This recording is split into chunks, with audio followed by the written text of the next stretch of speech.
Magandang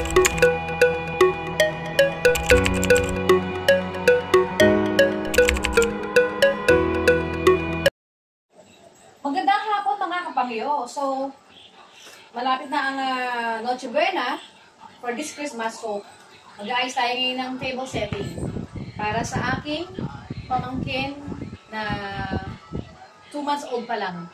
So, this is her first Christmas to celebrate with us. So, panurin nyo na lang mamaya Samahan nyo kami sa dinner for Christmas Eve. So, ngayon, mag-set up tayo ng table para medyo maganda naman ang celebration ng birthday for Jesus. So, celebrate natin ang birthday ni Jesus tonight. Samahan nyo kami. Kasama ng aking pamangkin. Siyempre, mamaya nakikita nyo yung pamangkin ko. Napakaganda. Siyempre, mahal sa tita. So, this is the things na gagamitin for table setting. Ito, binili namin sa Shein to. Pero sa ibang online, pwede kayo makabili rin ito. Depende sa inyo kung anong design yung gusto nyo. Kasi kami, ang gusto namin ito, simple lang. Merry Christmas! So, let's start now.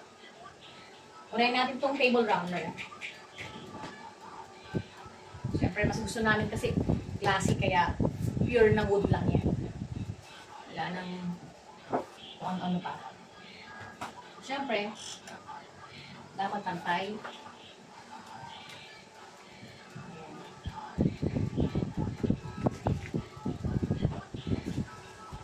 Okay, poster. Depende sa'yo kung anong colors yung gusto nyo. Meron ng ibang kulay na nabibili nito.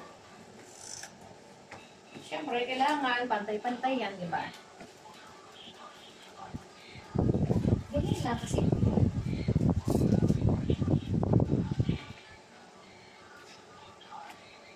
Siyempre, hindi mawawala ang poster for wine glass.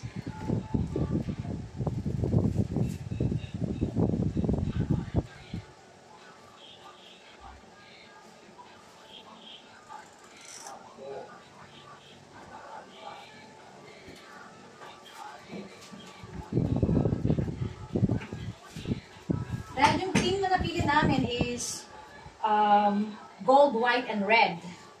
So, ang plates namin ay white, syempre. So, ito, kakalinis lang ito kanina. So, na-i-wrap lang namin ng cling wrap para hindi naman siya maalikatukan.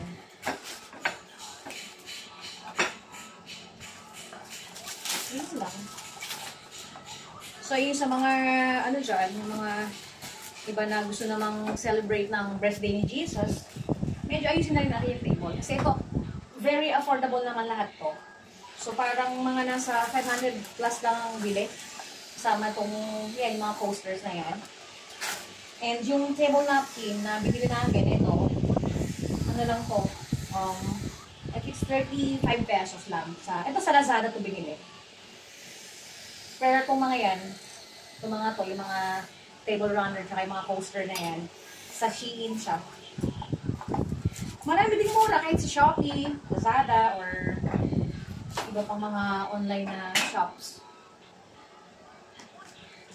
Make sure lang tayo.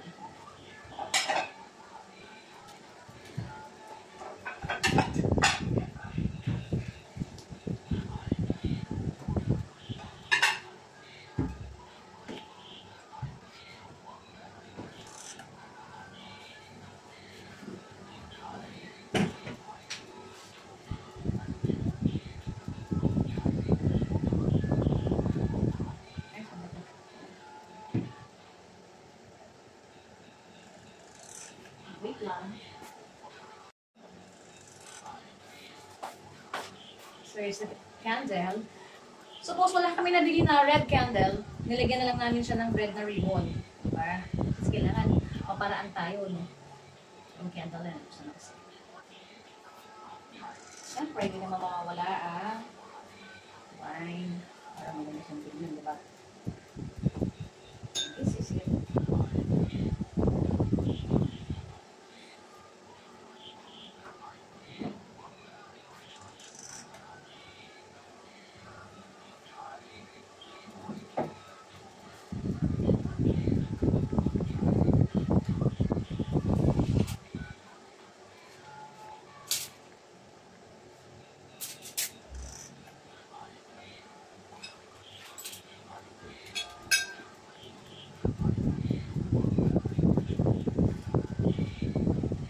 And ito, syempre, yung pork.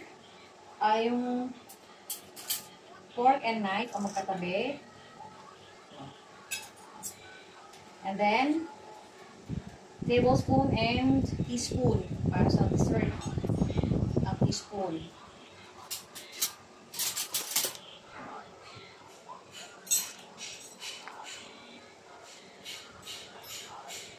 Siyempre, i-avoid nyo lang mahawakan o matouch yung pinakang, ano niya,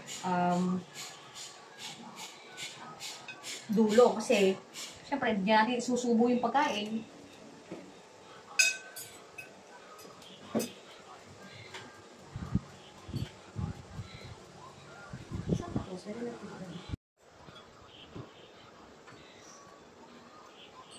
Alibo.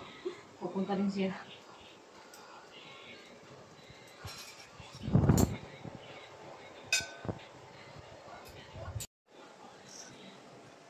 Ayan. So, okay na. Complete na yung 6 sets. So, nalagay ko ngayon yung nandito.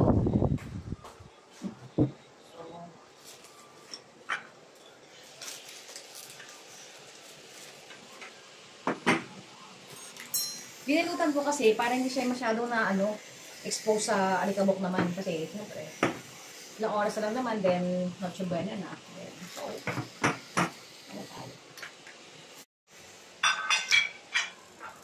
Hindi ka din isa kasi nakulog isa. Okay.